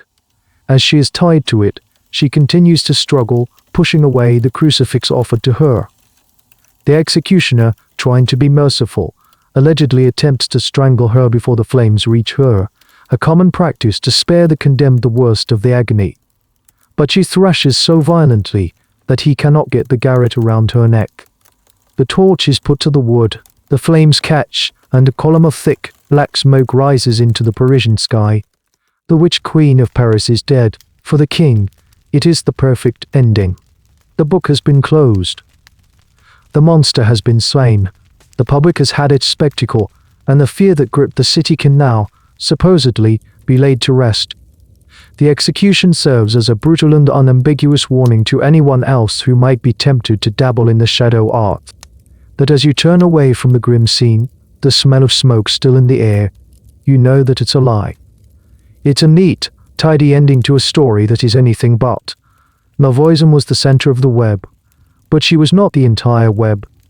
Her death is a convenient full stop, placed in the middle of a sentence. It silences her forever, ensuring that the names of her most powerful clients will never cross her lips again. The real conspirators, the ones with titles and estates, are still safe in their gilded cage. Their story isn't over. It's just going to be hidden from view. The execution of Lavoisier was the public face of the king's justice, a fiery spectacle for the masses. But behind the scenes, a quieter, colder form of justice was being dispensed. The king still had a serious problem: what to do with the dozens of other arrested individuals, including the high-ranking nobles whose names he had saved from the flames. He could not execute them all. Publicly trying and executing a significant portion of his own aristocracy would be an admission of catastrophic failure, poisoning the image of his reign forever, but he could not simply let them go. They were guilty, and more importantly, they knew too much. The secrets of the affair, especially the involvement of Madame de Montespan, had to be contained at all costs. His solution was a legal instrument that was both terrifyingly efficient and quintessentially absolutist: the lettre de cachet. You have heard of these documents before. The name literally means letter of the seal.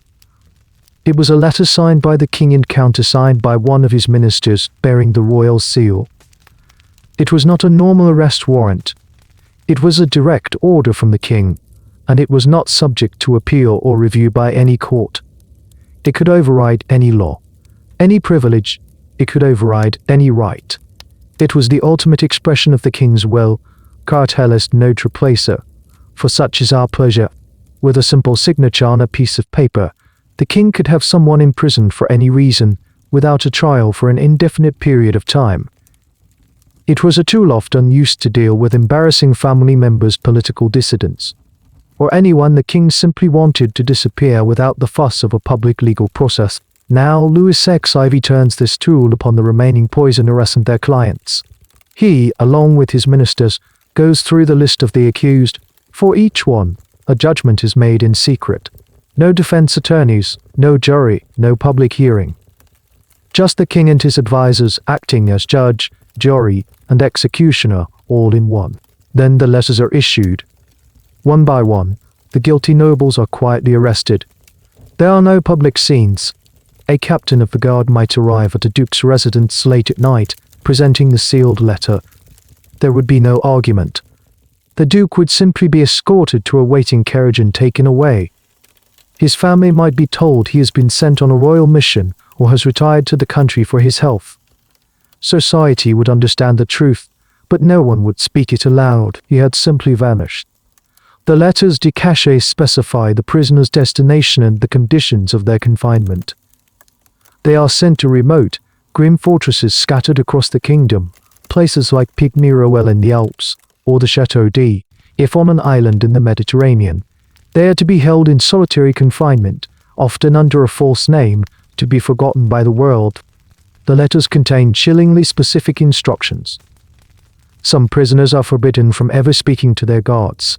Others are allowed to speak, but are forbidden from ever mentioning their own name or the reasons for their imprisonment.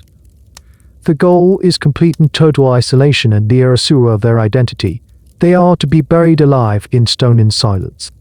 Historians often view the king's widespread use of the lettre de cachet in this affair as a turning point. While the tool existed before, this was one of its most systematic and large-scale applications. It represents a dark side of the otherwise glorious reign of the Sun King, a system of arbitrary justice where the monarch's need for political expediency completely trumped the rule of law. It is a system that would later be cited by revolutionaries as one of the most potent symbols of monarchical tyranny. You watch as the court is quietly thinned out. A countess you used to see at cards is suddenly no longer there. A baron known for his wit and charm is said to have departed for Italy. The disappearances are never explained, but a silent, knowing fear pervades the palace. The king has found his solution. He has created a secret, parallel justice system for the elite. No fire, no spectacle. Just the quiet scratch of a pen on paper, a wax seal, and a lifetime of silence. Let's follow one of those carriages. Imagine you are a silent, invisible observer as it rumbles away from Paris in the dead of night. Inside sits a noblewoman. A week ago, she was attending a ball at Versailles, worrying about the latest court fashion. Now, she is a state prisoner, her fine clothes replaced by a simple traveling cloak, her future a terrifying blank. She has no idea where she is going, or for how long. The sealed letter, the lettre de cachet, has swallowed her life whole. The journey lasts for days, perhaps weeks. The carriage avoids major towns, stopping only at small, isolated inns. The guards speak to her only when necessary. Finally, it arrives at its destination, a grim, imposing fortress perched on a remote cliffside, waves crashing against the rocks below. This will be her new home. She is led through a series of gates, each one clanging shut behind her, a sound of absolute finality. She is taken to a small, sparsely furnished room high in a tower. The single window is a narrow slit, offering a view of nothing but endless sky and water.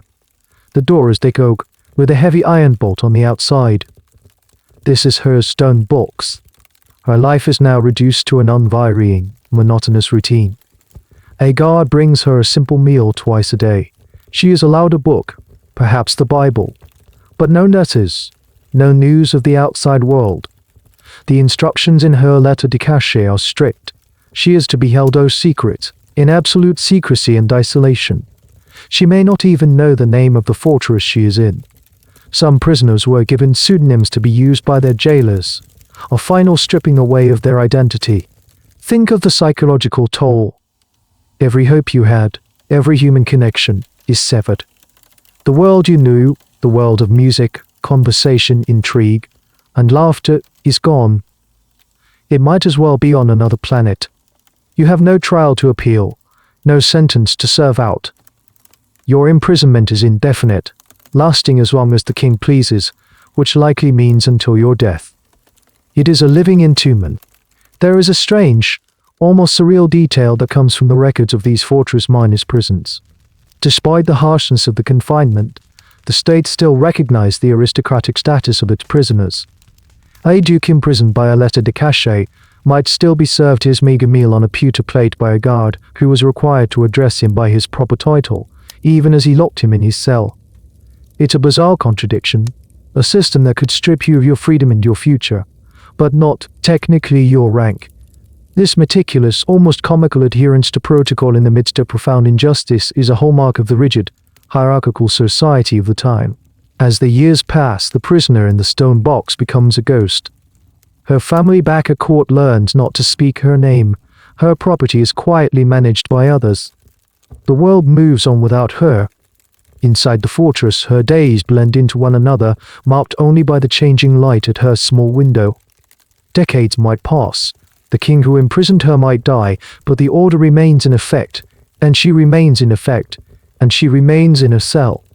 Some prisoners of the affair spent over 30 years in these conditions, outliving everyone they had ever known. This fate was shared by dozens, not just the aristocrats, but the Kiel O-level players whose testimony was too dangerous. Lavoisin's daughter, Marguerite Monvoy's Anne, who knew so much about her mother's clients. The priest G.U.I. Borg, who had officiated the Black Masses. They were all scattered to these fortresses, their voices permanently silent. The debate among historians here often centers on the efficacy of this policy. Was it a masterful act of statecraft, successfully burying a scandal that could have toppled the monarchy?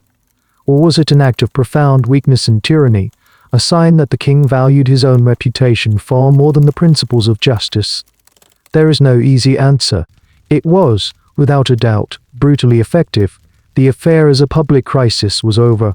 The secrets were kept, but the cost was measured in the stolen lives of those who were left to rot in their stone boxes, forgotten by the world, casualties of a king's desperate need for silence.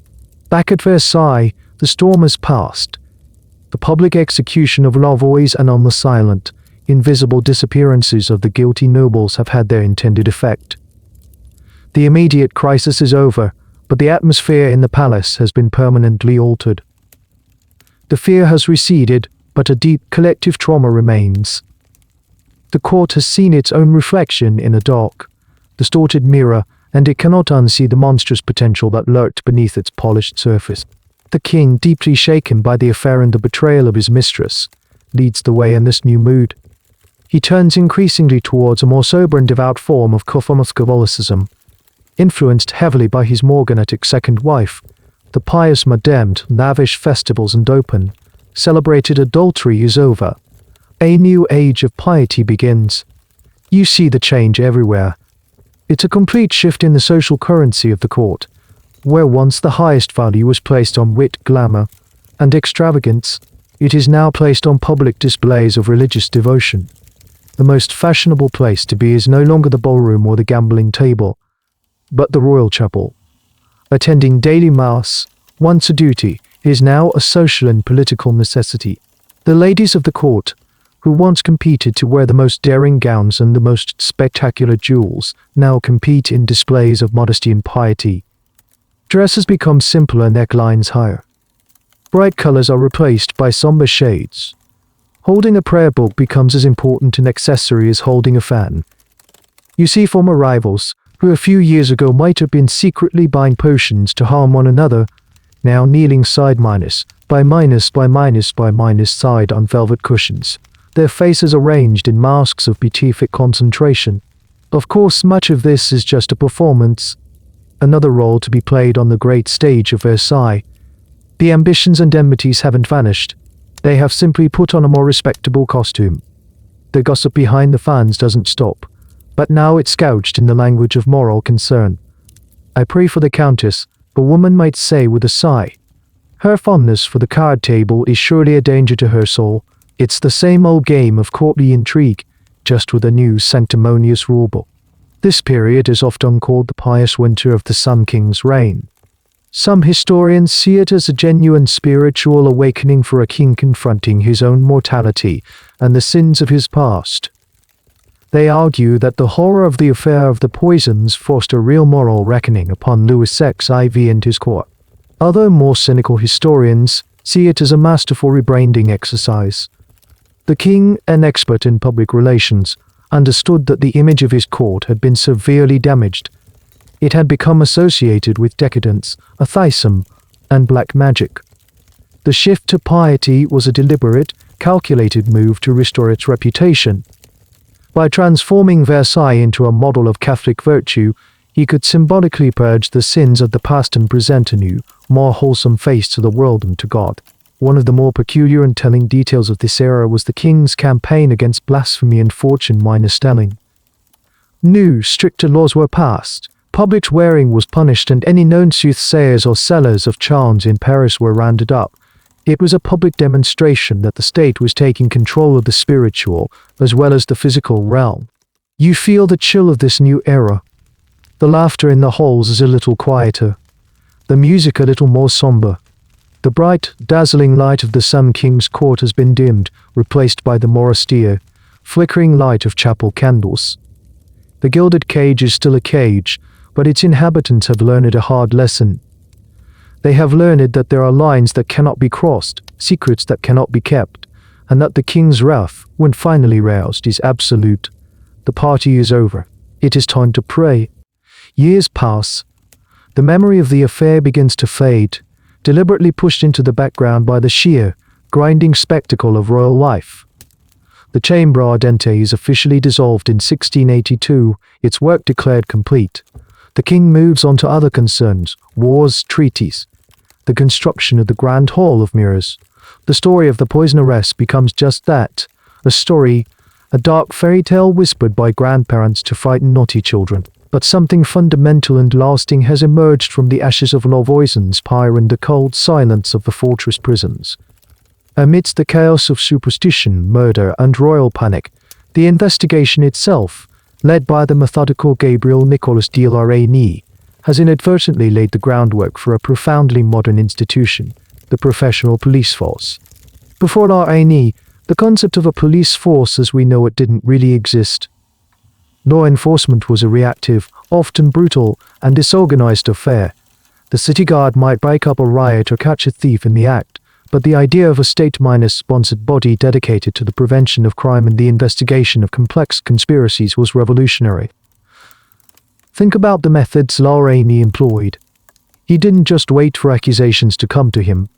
He built an network of informants, his moches, to proactively gather intelligence from every level of society. He created a system of records, cross-referencing testimonies, compiling lists of suspects, and mapping out criminal networks on paper. This is the birth of detective work. It's the shift from simply punishing criminals after they are caught to actively hunting them by following a trail of evidence. He also understood the importance of what we would now call forensics in its most nascent form. His men didn't just take confessions at face value. They searched premises, confiscated materials, and had alchemists, the state-sanctioned ones of course, analyzed the powders and potions they found. They were trying to link the physical evidence to the crime, a concept that seems obvious to us now but was groundbreaking at the time. With its inventory of suspicious chemicals and the grim discovery in her garden was a landmark moment in criminal investigation. Furthermore, Larraini established the principle of a centralized, professional police service. He unified the disparate watchmen and guards of Paris under a single command structure, his own. He introduced uniforms and a clearer chain of command. He created specialized departments, including a form of public health and sanitation squad. Remember, this is the man who installed street-altered and worked to clean up the city's markets. He saw policing not just as catching criminals, but as managing the overall order and safety of the city. This is one of the great ironies of the affair of the poisons. A crisis born from medieval superstition became the crucible for a distinctly modern, rationalist institution. The state, in its fight against what it perceived as a satanic, magical threat, ended up creating a powerful new tool of scientific and bureaucratic control. The academic debate here is fascinating. Some historians view Larraini as a heroic figure, the father of modern policing who brought light and order to the dark, chaotic streets of Paris. They see his work as a crucial step towards a more secure and civilized society. Others take a more critical view. They argue that he also created the first modern surveillance state. His network of spies, his use of interrogation techniques. These were also tools of political control, used to monitor and suppress dissent just as effectively as they were used to catch poison arrests. The police force he built was an instrument of the king's absolute power, designed to protect the state as much as its citizens. As you walk through the now safer, better-lit streets of Paris, you can feel his legacy. The sense of order, the presence of the watch, the very idea that there is a professional body tasked with keeping you safe, all of this can be traced back to the panic that seized the city decades ago. The shadow of the sorceries and her aristocratic clients receded, but in its place stood a new, more permanent power, the quiet, watchful eyes of the state. The official story is closed. The villains have been punished, the court has been purged, and a pious calm has settled over the kingdom. The king's official historians will frame the affair of the poisons as a brief, shocking madness, a foreign corruption that was swiftly unjustly dealt with by a wise and decisive monarch. The narrative is neat, tidy, and royally approved. But you know that the neatest stories are often the ones hiding the biggest secrets, and the central nagging question, the one that was so violently suppressed by the king, still hangs in the air, a ghost at the feast of official history. What about Madame de Montespan? Decades later, long after the main players are dead, you can imagine historians poring over the surviving documents, the letters, the memoirs, the partial transcripts that escaped the king's fire, and they are still arguing, still debating the great, unanswered question of her guilt. On one side, you have the believers. They argue that the evidence, even the fragmented parts that remain, is too compelling to ignore. Multiple, independent confessions pointed directly at her. Her motive was clear and powerful, the desperate, all-consuming need to maintain her position as the king's mistress in a court full of younger rivals. Her documented interest in superstition and her immense wealth, which would have allowed her to pay for Lavoisin's most expensive services, all fit the profile. These historians argue that the king's frantic destruction of the evidence is, in itself, a kind of proof. Why burn the files if they contain nothing but baseless accusations? You destroy evidence to hide the truth, not to protect the innocent. On the other side, you have the skeptics. They mount an equally persuasive case. They argue that the entire body of evidence is fundamentally tainted. It was extracted under duress, in secret tribunals from desperate, low-life criminals who were likely saying what they thought their interrogators wanted to hear. Naming Madame de Montespan, they contend, was a Hail Mary strategy by Lavoisin and her associates. They were betting that the king would be forced to shut down the whole investigation to protect his own reputation, a gamble that, in a way, paid off. These scholars also point to Montespan's powerful enemies at court, particularly the rising star Madame de Maintenon. They suggest that these enemies may have coached or encouraged witnesses to implicate Montespan, using the investigation as a tool to bring about her downfall. It was a character assassination of the highest order. This is the great, enduring what-if of the affair. The question of her guilt has become a sort of historical litmus test, revealing as much about the historian as it does about the evidence. Some see a story of female ambition curdling into diabolical evil. Others see a powerful woman being brought down by the misogyny paranoia of her time. And there are other smaller but equally fascinating lingering questions. What was the true scale of the poisonings? The official investigation uncovered dozens of cases, but many believe this was just the tip of the iceberg, and that for every one plot that was discovered, many more succeeded and were never suspected. How many natural deaths among the French aristocracy of the late 17th century were anything but? Then there's the question of the Black Mass. Did these rituals, with their horrific sacrifices, actually happen as described? Or were they fever dreams, born from the intersection of popular superstition and the leading questions of zealous interrogators? This particular debate is fierce, with some scholars accepting the confessions as a grim reality and others dismissing them as a classic example of satanic panic. The lack of verifiable, physical evidence beyond the bone fragments in Lavoisin's garden means the truth will likely remain forever buried. You are left in a place of permanent uncertainty. The affair concludes not with a clear verdict, but with a deepened unsettling ambiguity. The king's actions ensured this. By silencing the witnesses and burning the evidence, he didn't just protect his legacy, he created a mystery. He traded a scandalous certainty for an eternal whispering doubt. And so, the ghost of Athena de Montespan continues to walk the halls of history, forever trapped between the image of a glittering court beauty and that of a blasphemous, murderous monster. We are left to wonder, and the debate goes on.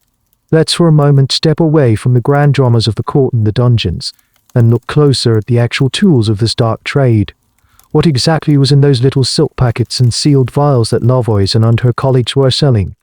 If you were an aspiring poisoner in 17th century Paris, what would be on your shopping list? The undisputed king of poisons, the star of the show, was arsenic. Specifically, arsenic triescate, a fine white powder. It was terrifyingly perfect for the job. It was odorless, tasteless, and easily dissolved in food or wine. Crucially, its symptoms, violent stomach cramps, nausea, burning in the throat, closely mimicked those of diseases like cholera or dysentery, which were common and often fatal at the time, would most likely diagnose it as a severe gastric illness and suspect nothing. Arsenic was the silent, invisible killer. Getting your hands on it was also surprisingly easy. It was a key ingredient in a number of legitimate trades. It was used as a rat poison, in the making of certain types of glass and pigments, and even in some medical preparations.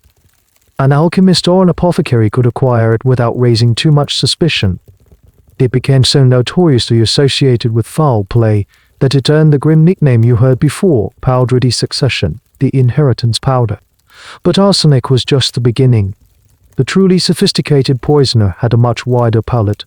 Another popular choice was antimony.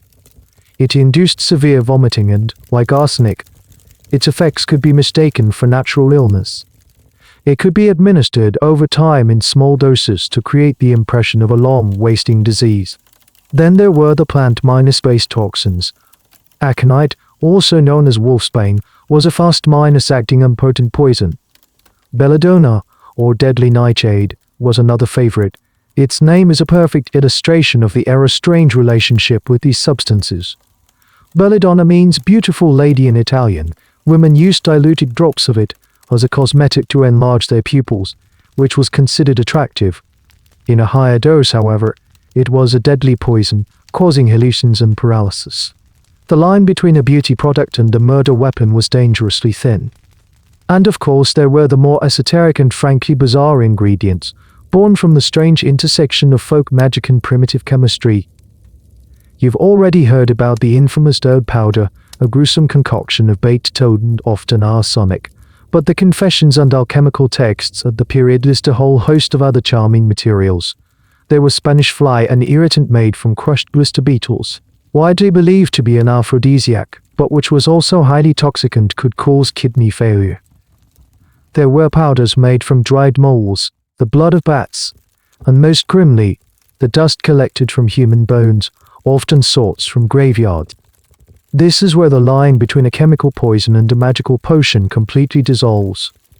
For the clients and perhaps even for many of the practitioners, there was no real distinction. Was the toad powder effective because of the arsenic mixed into it, or because of the inherent magical evil of the toad itself? Was the bat's blood a potent ingredient because of some unknown biochemical property, or because of the creature's association with darkness and the night? To the 17th-century mind, the two were intertwined. The physical and the supernatural were part of the same operating system. One of the great academic debates in the history of science revolves around this very point. Was the work of these alchemists and wise women just pure superstition, or was it a form of proto-minus chemistry? Some scholars argue that, while their theoretical framework was based on magic, their practical experiments with distillation, heating, and combining substances taught them a great deal about the actual chemical properties of materials. They were, in a way, accidental scientists. They didn't know why arsenic killed someone on a cellular level, but they knew, through observation and experiment, exactly how much to use for a desired effect. So when you picture Lavoisin's laboratory, don't just in full of cauldrons and skulls. See it also as a primitive, unregulated pharmacy and chemical workshop, supplying a hidden market with products that ranged from harmless placebos to deadly, sophisticated toxins. It was a world where science and superstition brewed together in the same pot. The years unfurled like a royal banner, each one embroidered with another military victory, another grand construction, another display of the king's unassailable glory. The affair of the poisons, once a gaping wound in the side of the court, begins to scar over. And then, the scar itself begins to fade, deliberately covered by layer upon layer of fresh, magnificence of the Sun King's reign is not just repaired, it is rebuilt, grander and more dazzling than ever, specifically designed to draw all eyes away from the darkness it now conceals. This isn't a passive process of forgetting, it is an active, state-sponsored campaign of cultural memory erasure, orchestrated by the king himself. He understands that the most effective way to bury a story is to tell a better, louder one. And so he commissions the greatest artists, architects, and writers of his age to create a new narrative, a story written in stone, on canvas, and in endlessly flattering prose. You are walking through Versailles, but it is a different Versailles now. The palace itself is the primary instrument of this new propaganda. Construction, which had been ongoing, accelerates with a renewed purpose. The culmination of this is the magnificent hall of mirrors, the gallery des glaces, completed in the years following the affair's conclusion. You step into it, and your breath catches. It is a space designed to overwhelm, to stun the senses into submission. On one side, 17 massive arched windows look out onto the gardens, flooding the hall with natural light. On the other side, 17 perfectly matched arches are filled with 357 individual mirrors. The effect is dazzling, an infinity of light and reflection. The ceiling is a masterpiece of painted propaganda depicting the glorious history of the king's reign. The entire room is a declaration of power, wealth, and most importantly, of untarnished glory. It is a physical refutation of the darkness and secrecy that the affair represented. There are no shadows here. How could there be, in a room made of light and reflection? You crane your neck to look at the ceiling painted by the court artist Charles Lebrun. This is where the new story is explicitly told. You don't just see allegorical figures of ancient gods. You see the king himself, depicted with the muscular physique of a Roman emperor, leading his armies, negotiating treaties, and bringing prosperity to France.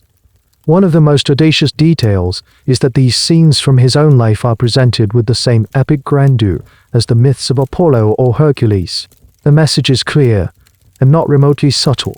The king is a living god, and his reign is a new golden age. There is no room in this celestial narrative for squalid tales of backminer Sally sorceries and panicked court ladies. This artistic campaign extends beyond the palace walls. Official court historians, men of great literary talent like Racine and Boileau, are tasked with writing the definitive history of the reign. Their work, beautifully written and widely circulated, will conveniently gloss over the unpleasantness of the affair, framing it as a minor footnote, a brief challenge that only served to highlight the king's wisdom and justice. The academic debate on this subject is centered on the question of success. Did this immense propaganda machine actually work? Did it succeed in erasing the memory? On one level, yes, absolutely. The official, dominant narrative for centuries was that of Louis the Great, the Sun King, the builder of Versailles. The affair of the poisons was relegated a niche topic for specialists or writers of historical fiction.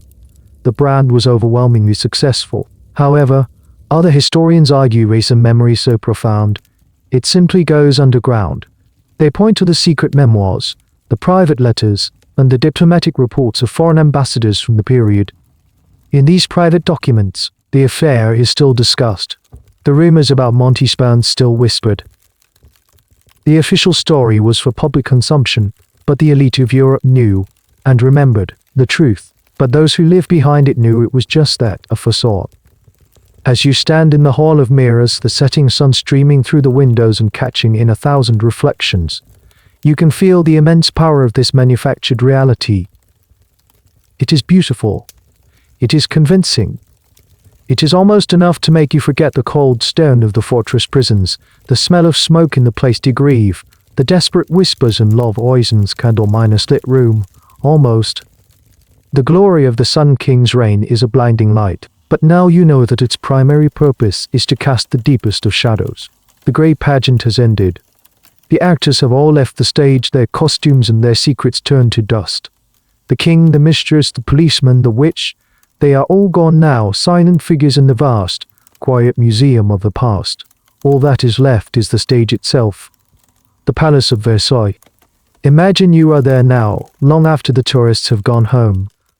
The only sound is the soft whisper of your own footsteps on the intricate parquet floors, floors that have been polished by the passage of 3 centuries.